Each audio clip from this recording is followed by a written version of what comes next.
Jane Eyre by Charlotte Brontë, Chapter 34. It was near Christmas by the time all was settled. The season of general holiday approached. I now closed Morton School, taking care that the parting should not be barren on my side. Good fortune opens the hand as well as the heart wonderfully, and to give somewhat when we have largely received is but to afford a vent to the unusual ebullition of the sensations. I had long felt with pleasure that many of my rustic scholars liked me, and when we parted that consciousness was confirmed. They manifested their affection plainly and strongly. Deep was my gratification to find I had really a place in their unsophisticated hearts.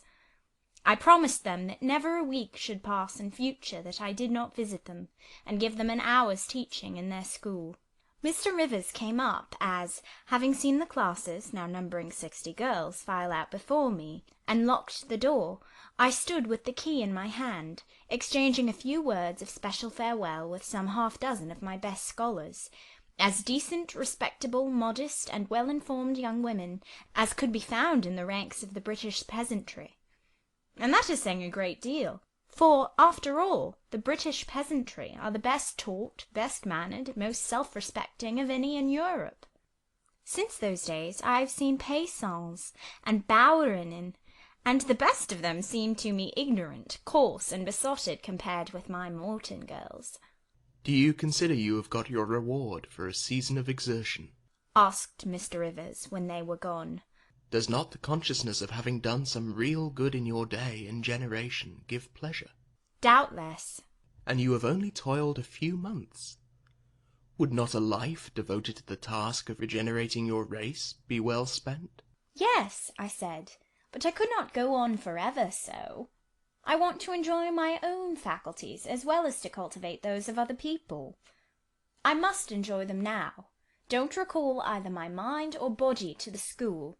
I am out of it, and disposed for full holiday." He looked grave. "What now? What sudden eagerness is this you evince? What are you going to do?"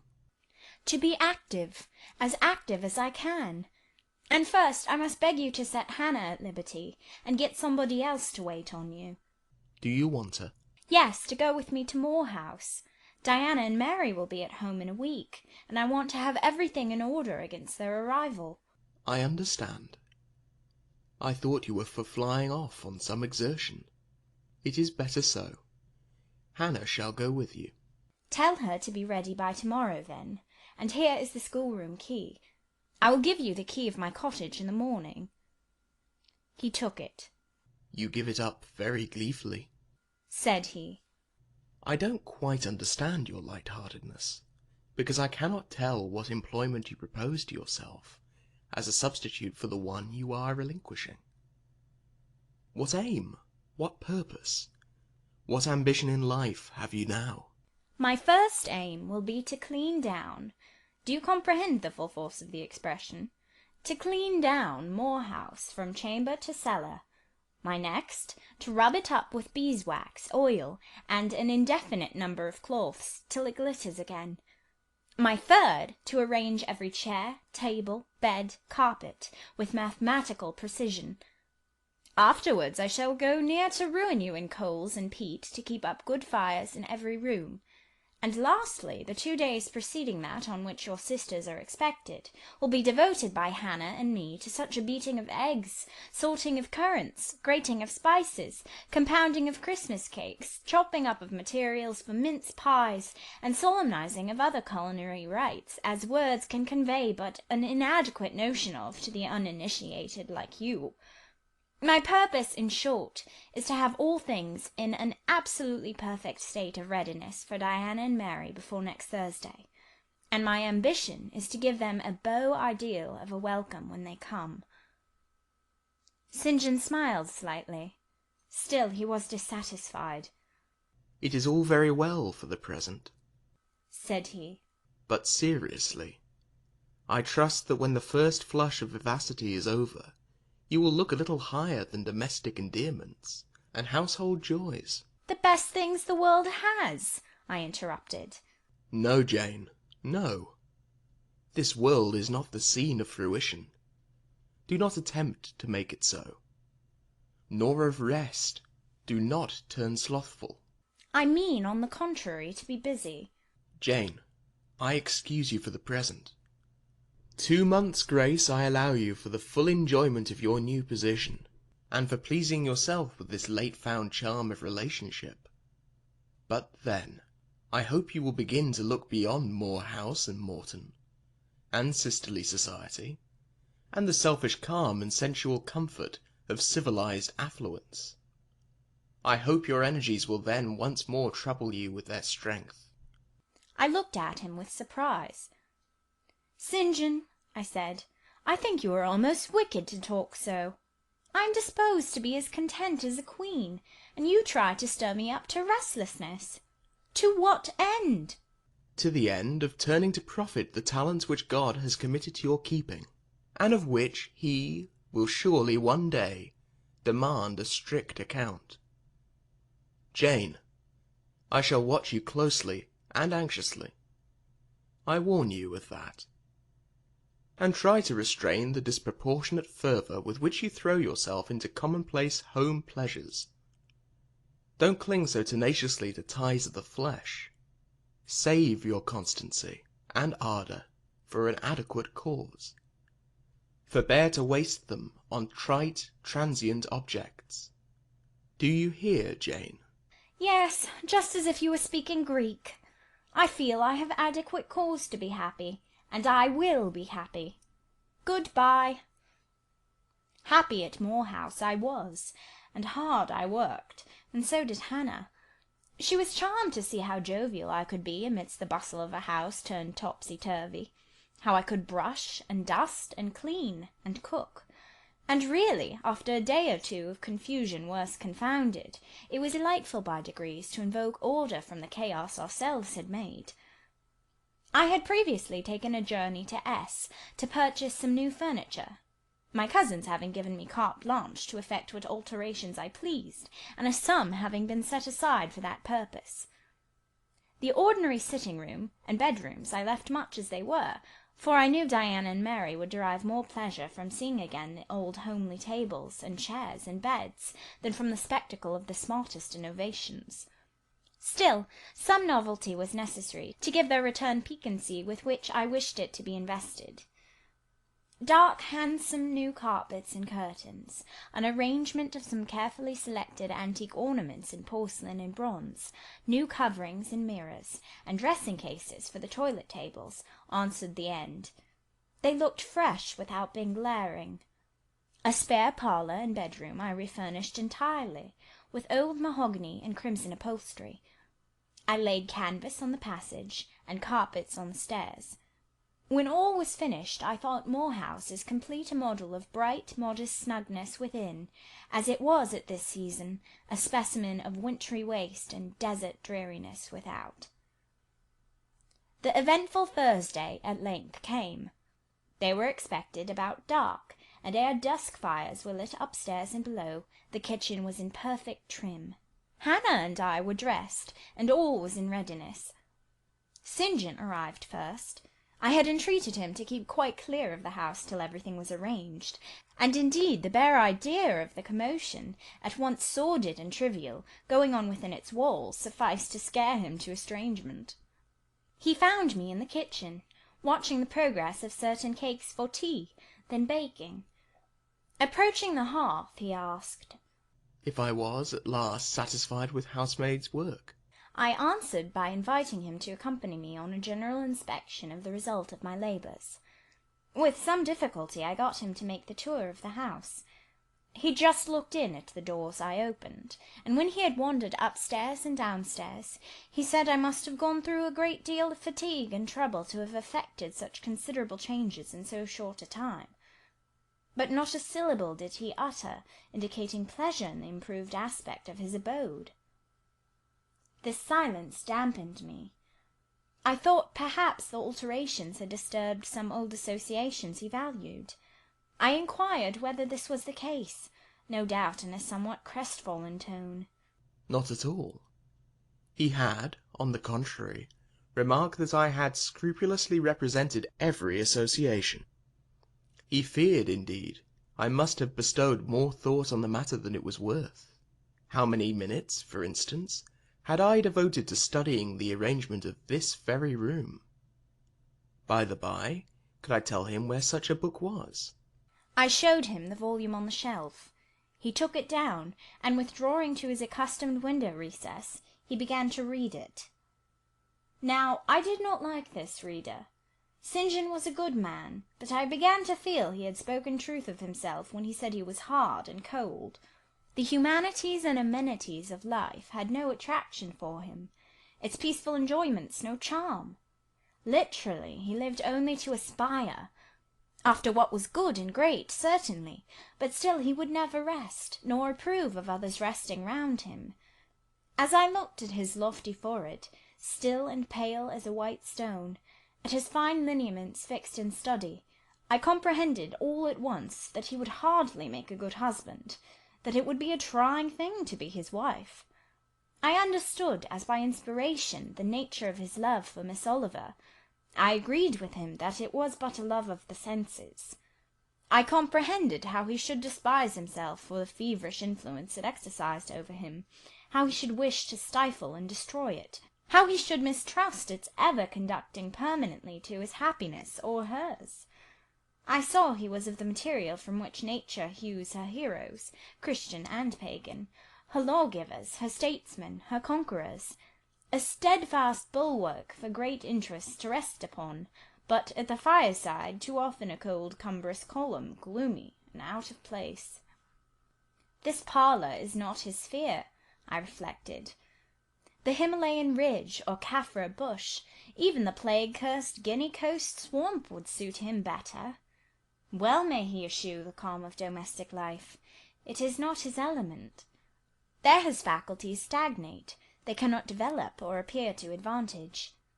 It is in scenes of strife and danger, where courage is proved, and energy exercised, and fortitude tasked, that he will speak and move the leader and superior.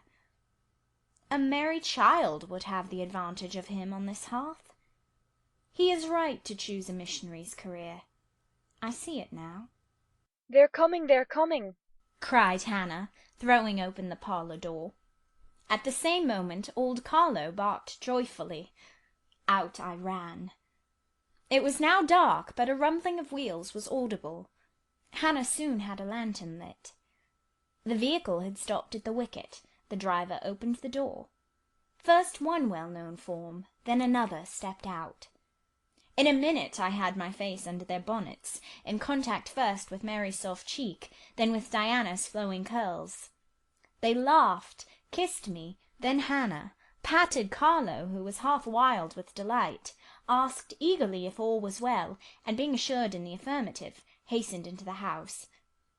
They were stiff with their long and jolting drive from Whitcross, and chilled with the frosty night air, but their pleasant countenances expanded to the cheerful firelight.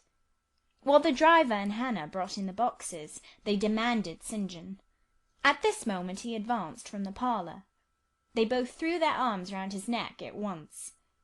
He gave each one quiet kiss, said in a low tone a few words of welcome, stood a while to be talked to, and then, intimating that he supposed they would soon rejoin him in the parlour, withdrew there as to a place of refuge.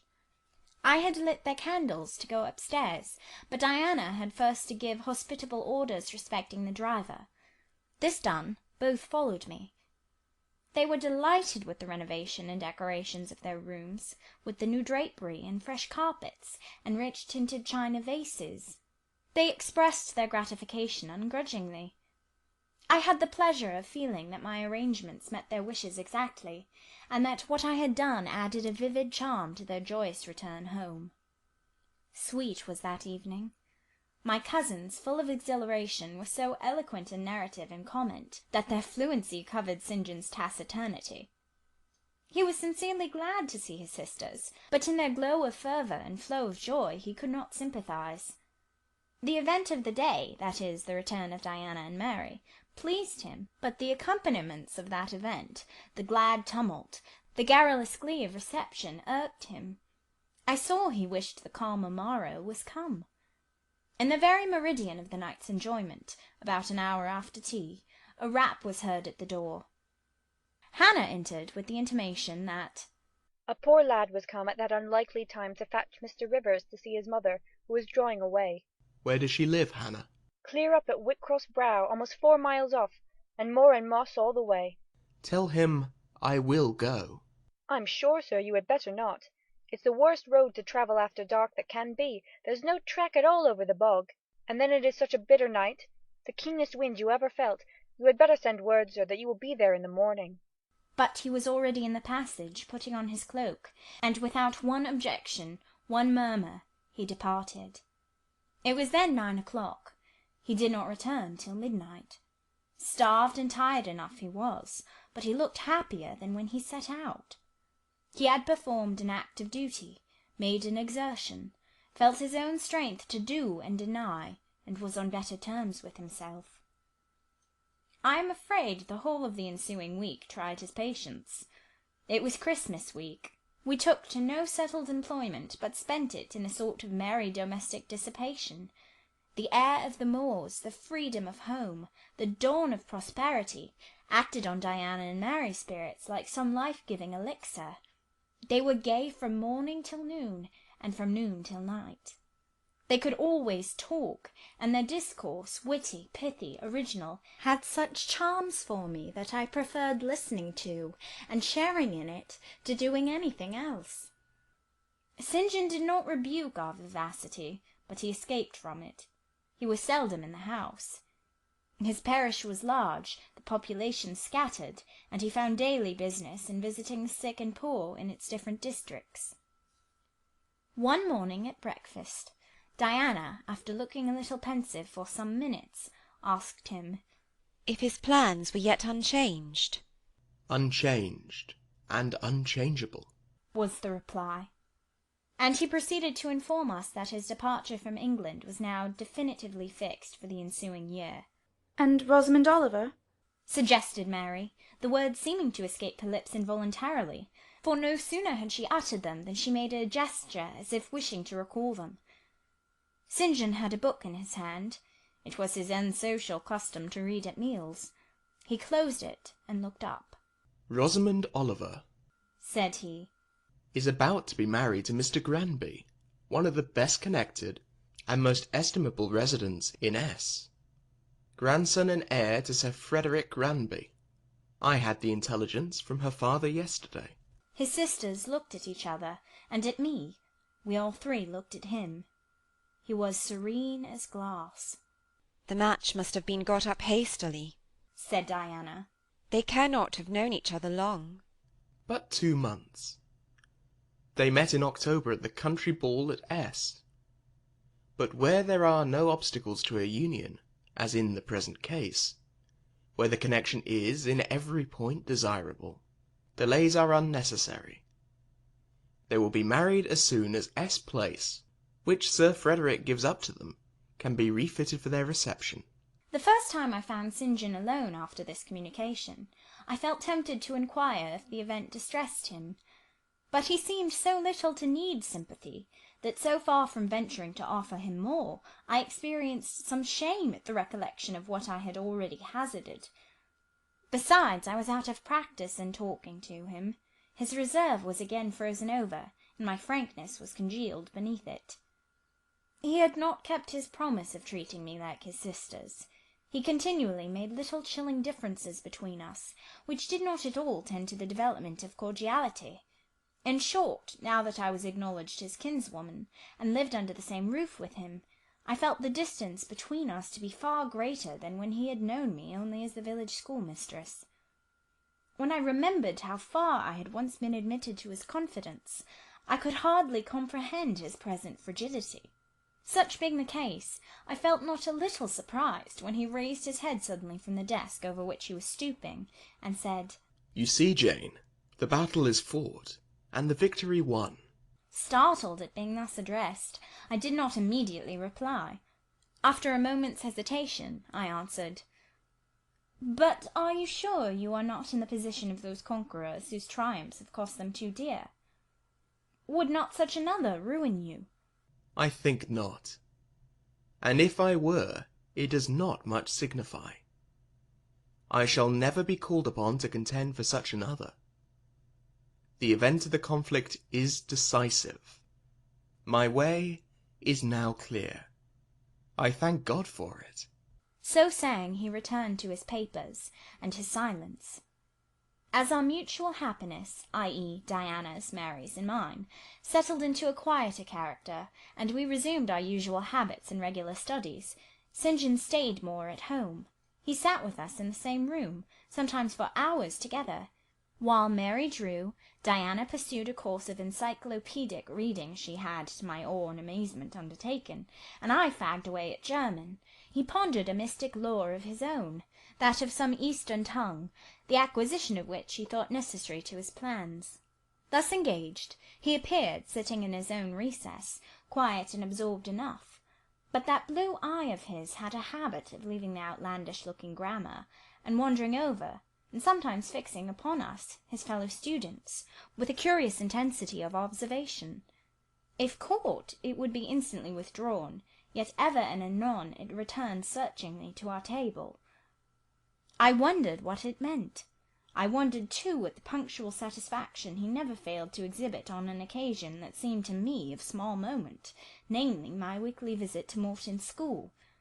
And still more was I puzzled when, if the day was unfavourable, if there was snow or rain or high wind, and his sisters urged me not to go, he would invariably make light of their solicitude, and encourage me to accomplish the task without regard to the elements. "Jane is not such a weakling as you would make her," he would say. "She can bear a mountain blast, or a shower, or a few flakes of snow as well as any of us. Her constitution is both sound and elastic, better calculated to endure variations of climate than many more robust." And when I returned, sometimes a good deal tired, and not a little weather-beaten, I never dared complain, because I saw that to murmur would be to vex him. On all occasions fortitude pleased him. The reverse was a special annoyance. One afternoon, however, I got leave to stay at home, because I really had a cold. His sisters were gone to Morton in my stead. I sat reading Schiller, he deciphering his crabbed oriental scrolls. As I exchanged a translation for an exercise, I happened to look his way. There I found myself under the influence of the ever-watchful blue eye. How long it had been searching me through and over, I cannot tell.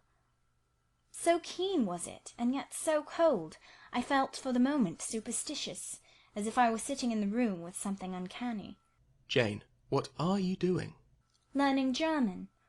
"I want you to give up German and learn Hindustani." You are not in earnest.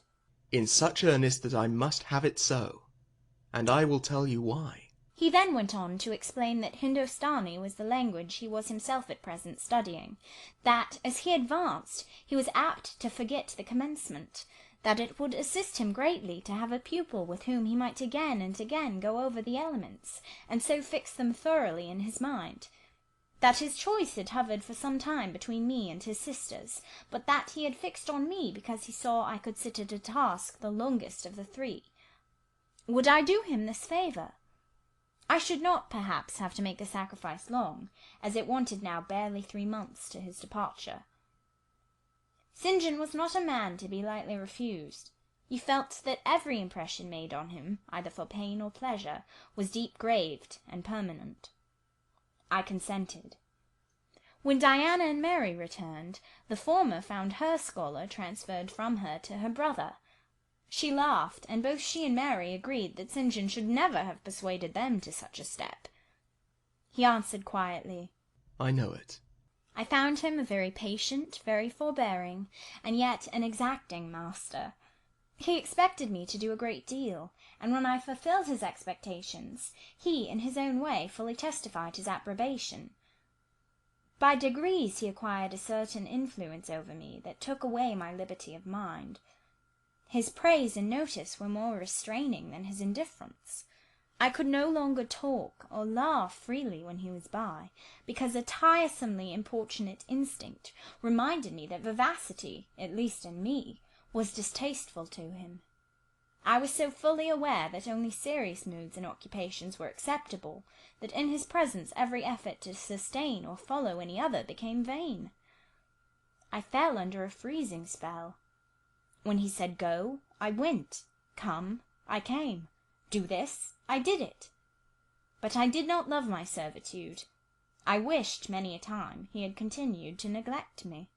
One evening, when at bedtime his sisters and I stood round him, bidding him good night, he kissed each of them, as was his custom, and, as was equally his custom, he gave me his hand.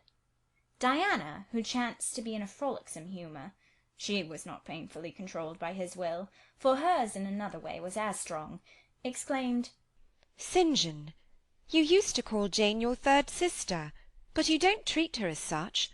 You should kiss her too." She pushed me towards him. I thought Diana very provoking, and felt uncomfortably confused. And while I was thus thinking and feeling, St. John bent his head. His Greek face was brought to a level with mine. His eyes questioned my eyes piercingly. He kissed me. There are no such things as marble kisses, or ice kisses, or I should say my ecclesiastical cousin's salute belonged to one of these classes. But there may be experiment kisses, and his was an experiment kiss. When given, he viewed me to learn the result. It was not striking. I am sure I did not blush. Perhaps I might have turned a little pale, for I felt as if this kiss were a seal affixed to my fetters. He never omitted the ceremony afterwards, and the gravity and quiescence with which I underwent it seemed to invest it for him with a certain charm. As for me, I daily wished more to please him, but to do so I felt daily more and more that I must disown half my nature, stifle half my faculties, wrest my tastes from their original bent, force myself to the adoption of pursuits for which I had no natural vocation. He wanted to train me to an elevation I could never reach. It racked me hourly to aspire to the standard he uplifted. The thing was as impossible as to mould my irregular features to his correct and classic pattern, to give to my changeable green eyes the sea-blue tint and solemn lustre of his own. Not his ascendancy alone, however, held me in thrall at present. Of late it had been easy enough for me to look sad.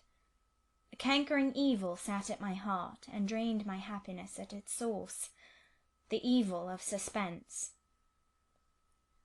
Perhaps you think I had forgotten Mr. Rochester, reader, amidst these changes of place and fortune. Not for a moment. His idea was still with me, because it was not a vapour sunshine could disperse, nor a sand-traced effigy storms could wash away. It was a name graven on a tablet, fated to last as long as the marble it inscribed. The craving to know what had become of him followed me everywhere. When I was at Morton, I re-entered my cottage every evening to think of that, and now at Moor House I sought my bedroom each night to brood over it. In the course of my necessary correspondence with Mr. Briggs about the will, I had inquired if he knew anything of Mr. Rochester's present residence and state of health, but, as St. John had conjectured, he was quite ignorant of all concerning him. I then wrote to Mrs. Fairfax, entreating information on the subject. I had calculated with certainty on this step answering my end. I felt sure it would elicit an early answer. I was astonished when a fortnight passed without reply, but when 2 months wore away, and day after day the post arrived and brought nothing for me, I fell a prey to the keenest anxiety. I wrote again. There was a chance of my first letter having missed. Renewed hope followed renewed effort. It shone like the former for some weeks. Then, like it faded, flickered. Not a line, not a word reached me. When half a year wasted in vain expectancy, my hope died out, and then I felt dark indeed. A fine spring shone round me, which I could not enjoy. Summer approached. Diana tried to cheer me. She said I looked ill, and wished to accompany me to the seaside. This St. John opposed. He said I did not want dissipation. I wanted employment. My present life was too purposeless. I required an aim, and I suppose by way of supplying deficiencies, he prolonged still further my lessons in Hindustani, and grew more urgent in requiring their accomplishment. And I, like a fool, never thought of resisting him. I could not resist him. One day I had come to my studies in lower spirits than usual. The ebb was occasioned by a poignantly felt disappointment. Hannah had told me in the morning there was a letter for me, and when I went down to take it, almost certain that the long-looked-for tidings were vouchsafed me at last, I found only an unimportant note from Mr. Briggs on business. The bitter check had wrung from me some tears, and now, as I sat poring over the crabbed characters and flourishing tropes of an Indian scribe, my eyes filled again. St. John called me to his side to read. In attempting to do this, my voice failed me. Words were lost in sobs. He and I were the only occupants of the parlour. Diana was practising her music in the drawing-room. Mary was gardening. It was a very fine May day, clear, sunny, and breezy. My companion expressed no surprise at this emotion, nor did he question me as to its cause. He only said, "We will wait a few minutes, Jane, till you are more composed." And while I smothered the paroxysm with all haste, he sat calm and patient, leaning on his desk, and looking like a physician watching with the eye of science an expected and fully understood crisis in a patient's malady. Having stifled my sobs, wiped my eyes, and muttered something about not being very well that morning, I resumed my task, and succeeded in completing it. St. John put away my books and his, locked his desk, and said, "Now, Jane, you shall take a walk, and with me." "I will call Diana and Mary." "No. I want only one companion this morning, and that must be you. Put on your things. Go out by the kitchen door.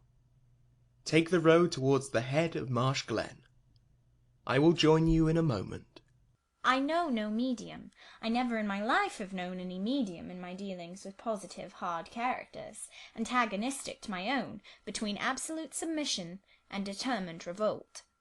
I have always faithfully observed the one, up to the very moment of bursting, sometimes with volcanic vehemence, into the other, and as neither present circumstances warranted, nor my present mood inclined me to mutiny, I observed careful obedience to St. John's directions, and in 10 minutes I was treading the wild track of the glen, side by side with him. The breeze was from the west. It came over the hills, sweet with scents of heath and rush. The sky was of stainless blue. The stream descending the ravine, swelled with past spring rains, poured along plentiful and clear, catching golden gleams from the sun and sapphire tints from the firmament. As we advanced and left the track, we trod a soft turf, mossy fine and emerald green, minutely enamelled with a tiny white flower, and spangled with a star-like yellow blossom. The hills, meantime, shut us quite in, for the glen, towards its head, wound to their very core. "Let us rest here," said St. John, as we reached the first stragglers of a battalion of rocks, guarding a sort of pass, beyond which the beck rushed down a waterfall, and where, still a little farther, the mountain shook off turf and flower, had only heath for raiment, and crag for gem, where it exaggerated the wild to the savage, and exchanged the fresh for the frowning, where it guarded the forlorn hope of solitude, and a last refuge for silence. I took a seat. St. John stood near me. He looked up the pass and down the hollow. His glance wandered away with the stream, and returned to traverse the unclouded heaven which coloured it. He removed his hat, let the breeze stir his hair and kiss his brow. He seemed in communion with the genius of the haunt. With his eye he bade farewell to something. "And I shall see it again," he said aloud, "in dreams when I sleep by the Ganges, and again in a more remote hour, when another slumber overcomes me, on the shore of a darker stream." Strange words of a strange love, an austere patriot's passion for his fatherland. He sat down. For half an hour we never spoke, neither he to me, nor I to him. That interval past, he recommenced. "Jane, I go in 6 weeks. I have taken my berth in an East Indiaman, which sails on the 20th of June. God will protect you, for you have undertaken his work, I answered. Yes, said he. There is my glory and joy. I am the servant of an infallible master. I am not going out under human guidance, subject to the defective laws and erring control of my feeble fellow worms. My king, my lawgiver, my captain, is the all-perfect. It seems strange to me that all round me do not burn to enlist under the same banner, to join in the same enterprise. All have not your powers, and it would be folly for the feeble to wish to march with the strong. I do not speak to the feeble, or think of them. I address only such as are worthy of the work, and competent to accomplish it. Those are few in number, and difficult to discover. You say truly.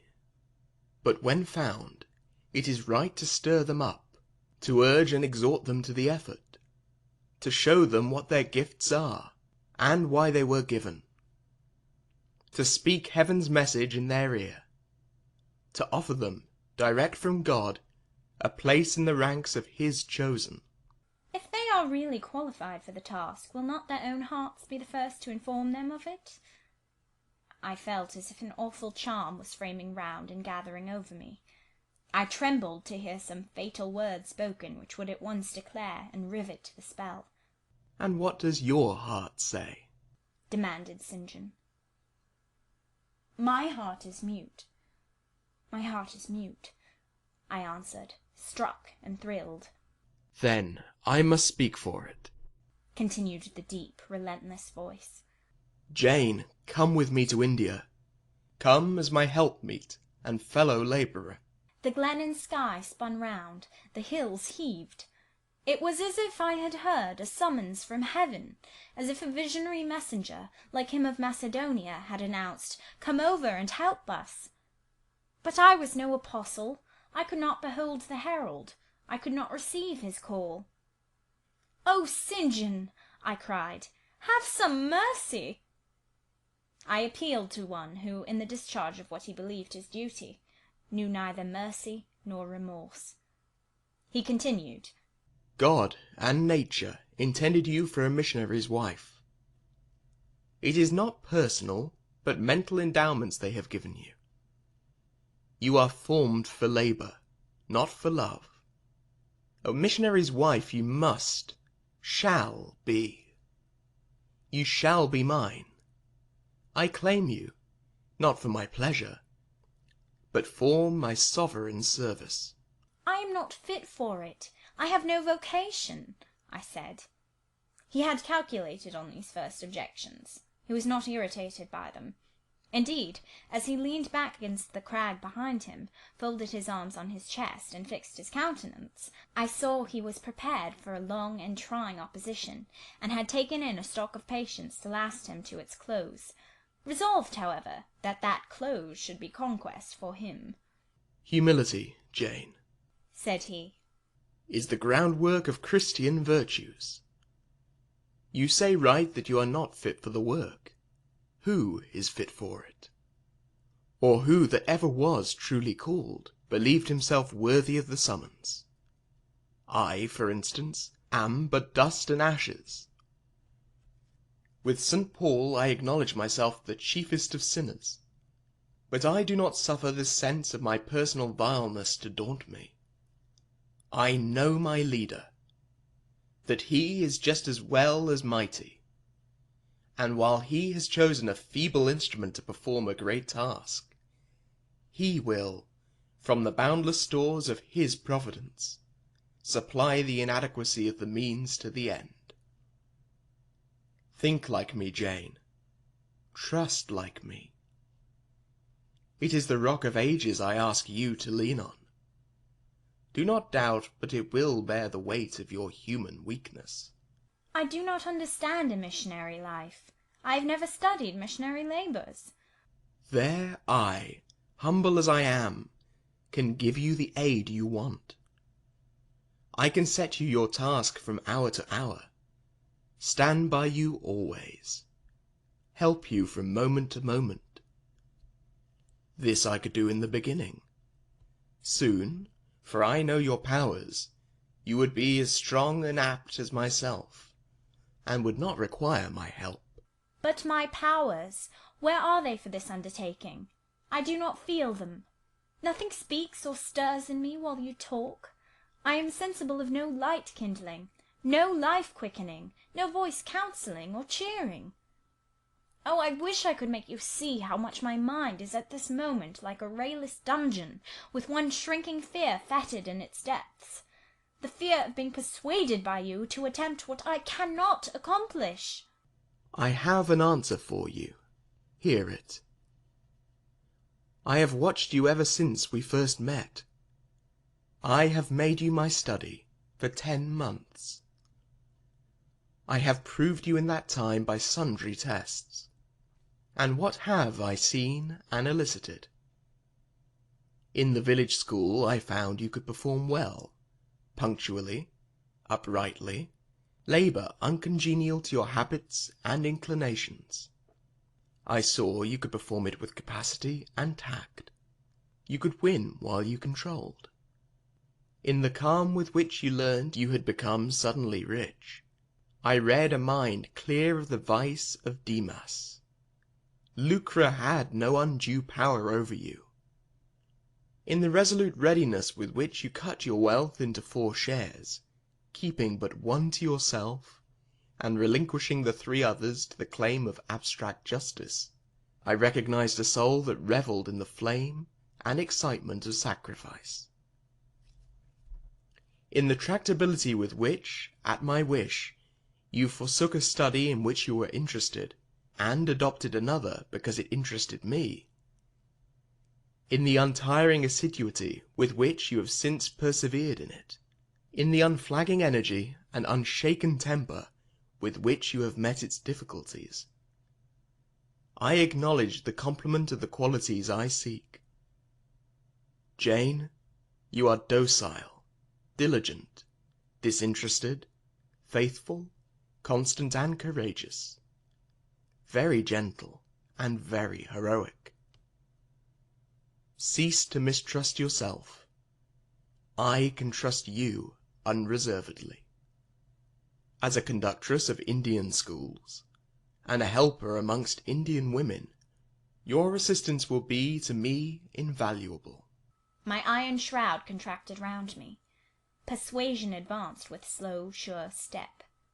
Shut my eyes as I would, these last words of his succeeded in making the way, which had seemed blocked up, comparatively clear. My work, which had appeared so vague, so hopelessly diffuse, condensed itself as he proceeded, and assumed a definite form under his shaping hand. He waited for an answer. I demanded a quarter of an hour to think, before I again hazarded a reply. Very willingly, he rejoined, and rising, he strode a little distance up the pass, threw himself down on a swell of heath, and there lay still.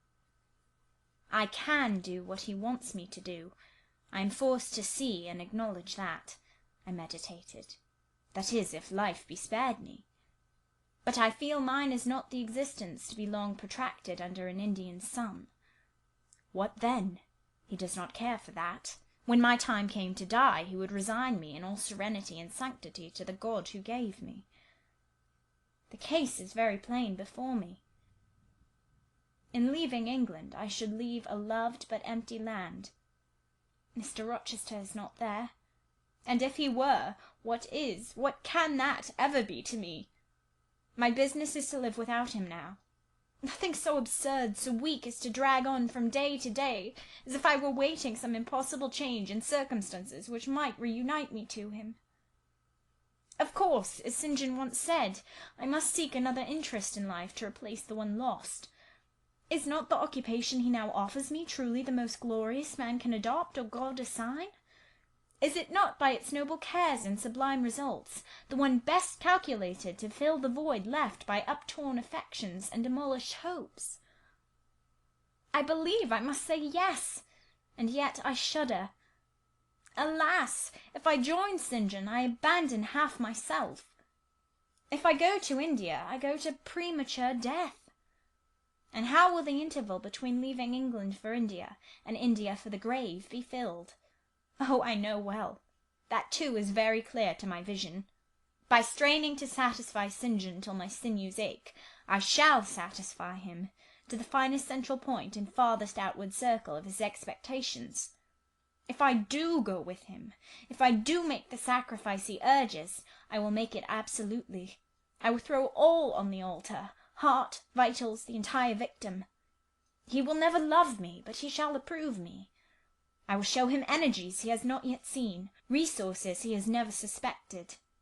Yes, I can work as hard as he can, and with as little grudging. Consent, then, to his demand is possible, but for one item, one dreadful item. It is that he asks me to be his wife, and has no more of a husband's heart for me than that frowning giant of a rock down which the stream is foaming in yonder gorge. He prizes me as a soldier would a good weapon, and that is all. Unmarried to him, this would never grieve me. But can I let him complete his calculations, coolly put into practice his plans, go through the wedding ceremony? Can I receive from him the bridal ring, endure all the forms of love, which I doubt not he would scrupulously observe, and know that the spirit was quite absent? Can I bear the consciousness that every endearment he bestows is a sacrifice made on principle? No, such a martyrdom would be monstrous. I will never undergo it. As his sister I might accompany him, not as his wife. I will tell him so. I turned towards the knoll. There he lay, still as a prostrate column, his face turned to me, his eye beaming, watchful and keen. He started to his feet and approached me. I am ready to go to India, if I may go free. Your answer requires a commentary, he said. It is not clear. You have hitherto been my adopted brother, I your adopted sister. Let us continue as such. You and I had better not marry. He shook his head. Adopted fraternity will not do in this case. If you were my real sister, it would be different. I should take you and seek no wife. But as it is, either our union must be consecrated and sealed by marriage, or it cannot exist. Practical obstacles oppose themselves to any other plan. Do you not see it, Jane? Consider a moment. Your strong sense will guide you. I did consider, and still my sense, such as it was, directed me only to the fact that we did not love each other as man and wife should, and therefore it inferred we ought not to marry. I said so. St. John, I returned, I regard you as a brother, you me as a sister. So let us continue. We cannot, he answered with short, sharp determination. It would not do. You have said you will go with me to India. Remember, you have said that. Conditionally. Well, well. To the main point. The departure with me from England.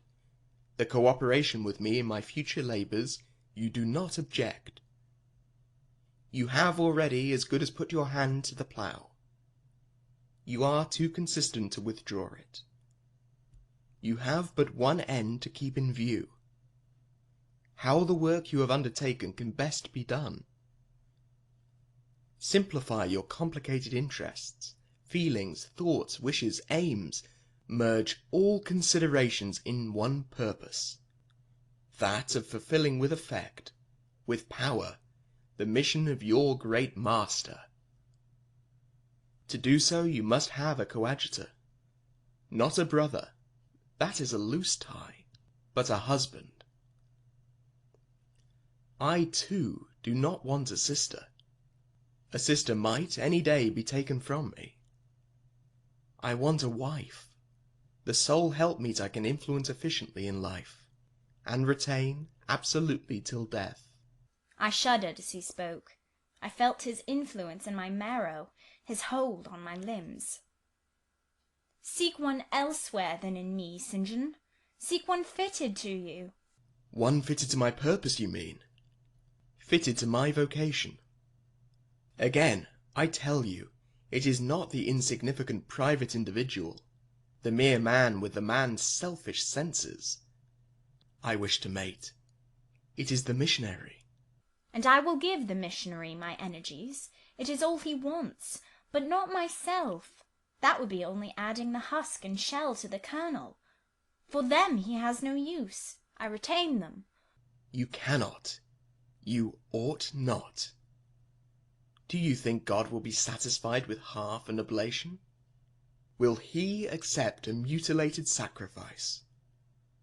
It is the cause of God I advocate. It is under his standard I enlist you. I cannot accept, on his behalf, a divided allegiance. It must be entire. Oh, I will give my heart to God, I said. You do not want it. I will not swear, reader, that there was not something of repressed sarcasm, both in the tone in which I uttered the sentence, and in the feeling that accompanied it. I had silently feared St. John till now, because I had not understood him. He had held me in awe, because he had held me in doubt. How much of him was saint, how much mortal, I could not heretofore tell, but revelations were being made in this conference. The analysis of his nature was proceeding before my eyes. I saw his fallibilities. I comprehended them. I understood that, sitting there where I did, on the bank of heath, and with that handsome form before me, I sat at the feet of a man, caring as I. The veil fell from his hardness and despotism. Having felt in him the presence of these qualities, I felt his imperfection, and took courage. I was with an equal, one with whom I might argue, one whom, if I saw good, I might resist. He was silent after I had uttered the last sentence, and I presently risked an upward glance at his countenance. His eye, bent on me, expressed at once stern surprise and keen inquiry. Is she sarcastic, and sarcastic to me? It seemed to say. What does this signify?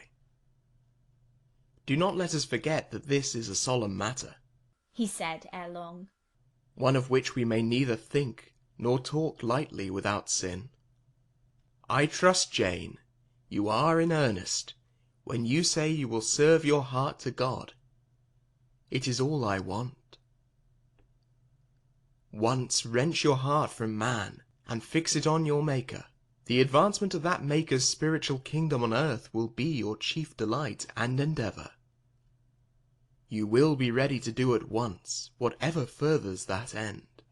You will see what impetus would be given to your efforts and mine by our physical and mental union in marriage, the only union that gives a character of permanent conformity to the destinies and designs of human beings, and, passing over all minor caprices, all trivial difficulties and delicacies of feeling, all scruple about the degree, kind, strength, or tenderness of mere personal inclination, you will hasten to enter into that union at once.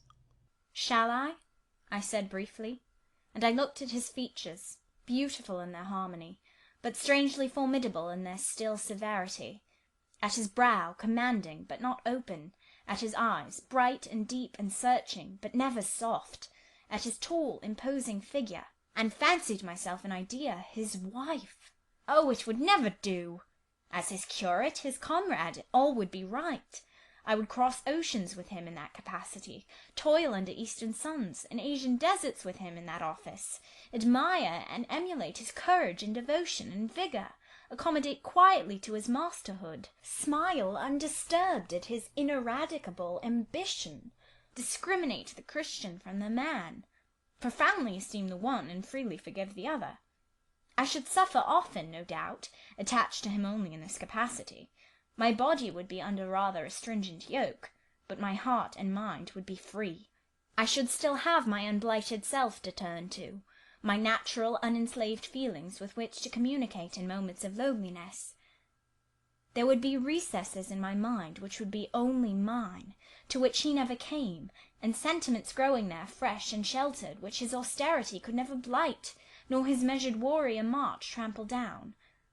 But as his wife, at his side always, and always restrained, and always checked, forced to keep the fire of my nature continually low, to compel it to burn inwardly and never utter a cry, though the imprisoned flame consumed vital after vital, this would be unendurable. "St. John," I exclaimed, when I had got so far in my meditation. "Well?" he answered icily. "I repeat, I freely consent to go with you as your fellow missionary, but not as your wife. I cannot marry you and become part of you." "A part of me you must become," he answered steadily. "Otherwise the whole bargain is void. How can I, a man not yet 30, take out with me to India a girl of 19, unless she be married to me? How can we be forever together, sometimes in solitudes, sometimes amidst savage tribes, and unwed?"